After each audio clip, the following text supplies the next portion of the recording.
warahmatullahi wabarakatuh. Perkenalkan, nama saya Muhammad Abdul Aziz. Saya dari angkatan 2017 Pendidikan Matematika Universitas Siliwangi. Nah, di sini saya akan menjelaskan sedikit tentang filsafat ilmu matematika untuk memenuhi tugas seminar pendidikan matematika.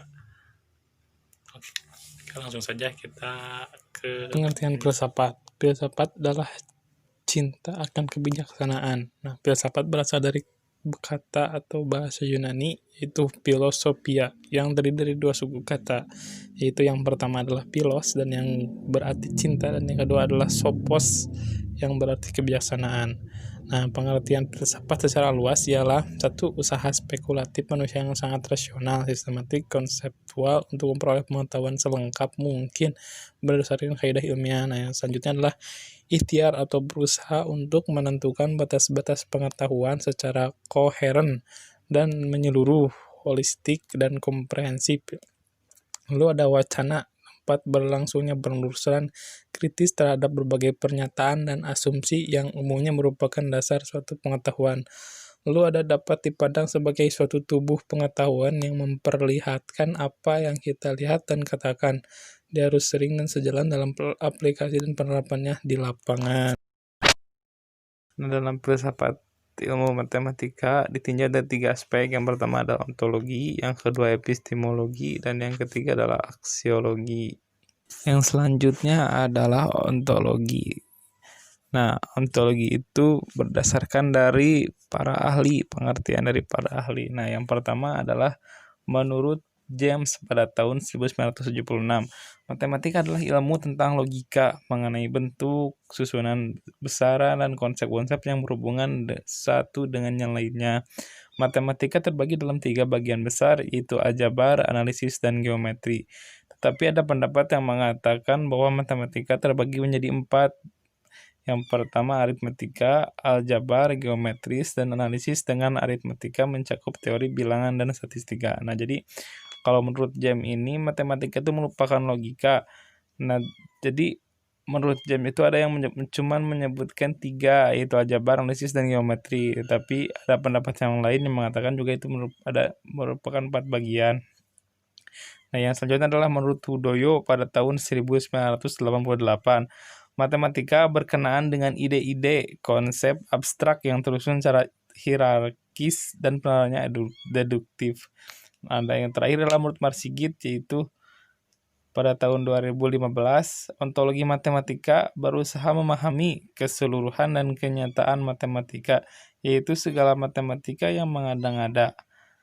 Karena ontologi matematika adalah berusaha memahami kenyataan matematika, maka diperlukan suatu pendekatan ontologis untuk mengetahui bagaimana wujud kenyataan matematika tersebut. Yang selanjutnya adalah epistemologi matematika. Apa itu epistemologi matematika? Epistemologi matematika merupakan cabang filsafat yang berhubungan dengan pengetahuan matematika, yang menelaah segi-segi dasar pengetahuan matematika seperti sumber, hakikat, substansi, batas-batas, dan kebenaran pengetahuan beserta ciri-ciri matematika yang meliputi abstraksi, ruang waktu, besaran, simbolik, bentuk, dan pola. Atau cara yang digunakan untuk mengkaji, menelaah sehingga diperolehnya ilmu matematika. Tata cara, teknik, atau prosedur mendapatkan ilmu matematika adalah dengan metode matematika. Dan metode matematika dapat dibagi menjadi 3 macam, yaitu non-ilmiah, metode ilmiah, dan metode problem. Nah, Maurice Klein dalam bukunya yang berjudul Mathematics: A Cultural Approach pada tahun 1992 menyatakan bahwa mathematics proper, as we have often emphasized, deal with number, geometrical figures, and generalized or extension of ideas involving numbers and geometrical figures. Atau matematika sebenarnya sebagaimana kita sering tekankan, mengurai bilangan-bilangan, bangun ruang geometris, dan keumuman atau perluasan dari gagasan-gagasan tentang bilangan dan bangun ruang geometris. Selanjutnya adalah karakteristik matematika. Secara umum, karakteristik matematika adalah memiliki objek kajian yang abstrak, mengacu pada kesepakatan, berpola pikir reduktif, konsisten dalam sistemnya, memiliki simbol yang kosong, dan arti memperhatikan semesta pembicaraan. Nah, yang pertama adalah memiliki objek kajian yang bersifat abstrak. Objek matematika adalah objek mental atau pikiran, oleh karena itu bersifat abstrak.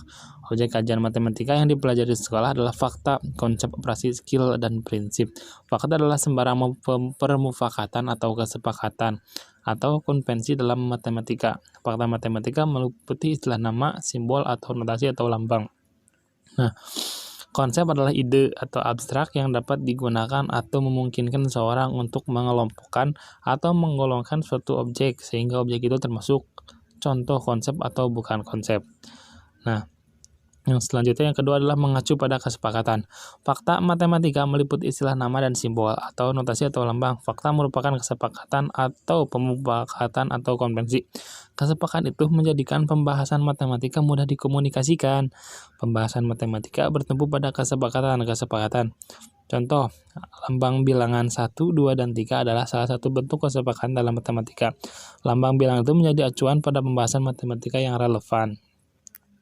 Lalu yang ketiga adalah mempunyai pola pikir reduktif.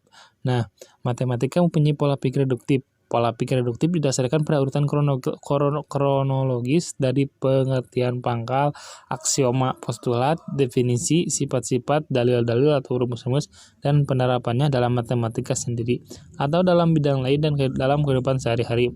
Pola pikir reduktif adalah pola pikir yang didasarkan pada hal yang bersifat umum dan diterapkan pada hal yang bersifat khusus, atau pola pikir yang didasarkan pada suatu pernyataan yang sebelumnya telah diakui kebenarannya.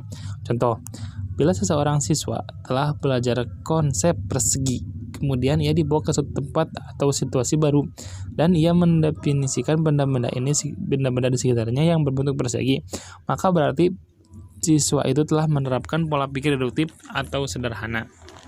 Lalu selanjutnya adalah konsisten dalam sistemnya. Matematika memiliki berbagai macam sistem. Sistem dibentuk dari prinsip-prinsip matematika. Tiap sistem dapat saling berkaitan, namun dapat pula dipandang lepas atau tidak berkaitan.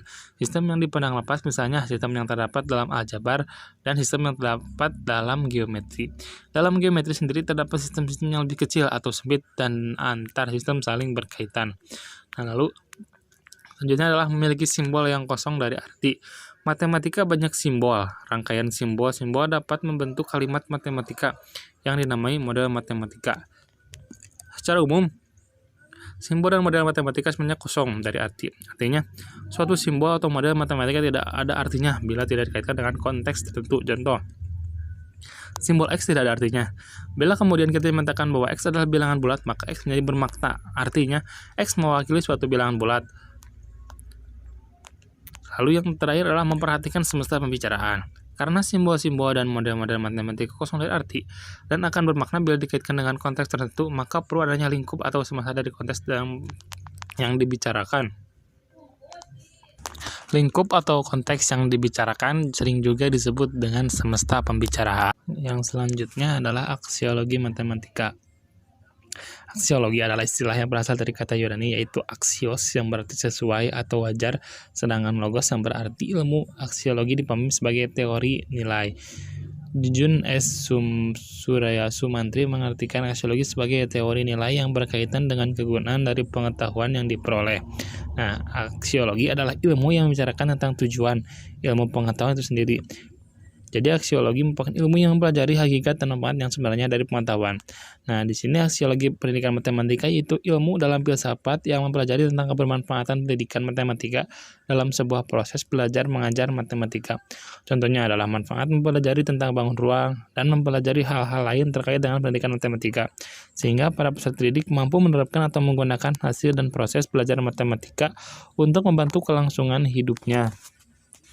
Nah, matematika juga berfungsi mengembangkan kemampuan mengkomunikasikan gagasan dengan bahasa melalui model matematika yang dapat berupa kalimat dan persamaan matematika, diagram grafik atau tabel. Matematika yang dapat berupa kalimat dan persamaan matematika, diagram grafik atau tabel. Nah, selanjutnya adalah contohnya. Contoh dari ontologi matematika yaitu segala pengertian pangkal definisi, aksioma, dan teorema-teorema yang diturunkan dari aksioma tersebut, serta teori-teori umum beserta metode-metode penemuannya. Selain itu, ontologi matematika dapat berupa konsep pengetahuan matematika yang dibangun dalam pemikiran pelaku matematika berdasarkan pengalaman akan adanya objek matematika yang konkret dan objek matematika sebagai pengada. Lalu, contoh epistemologi. Matematika saya ambil dari metode non-ilmiah. Metode non-ilmiah dalam matematika adalah prosedur untuk mengkaji ilmu matematika yang diperoleh dengan cara penemuan secara kebetulan, trial and error, common sense, prasangka, otoritas, dan pengalaman. Lalu yang ketiga adalah contoh aksiologi matematika, yaitu nilai matematika karena keunikannya. Matematika adalah disiplin ilmu yang mempunyai sifat khas dibandingkan disiplin ilmu lainnya. Matematika dipandang sebagai ratu ilmu atau sederhananya ilmu yang mendasari ilmu lain. Inilah yang membuat matematika itu unik karena matematika tidak diturunkan dari ilmu lainnya. Terima kasih atas perhatiannya. Mohon maaf atas segala kekurangannya. Wassalamualaikum warahmatullahi wabarakatuh.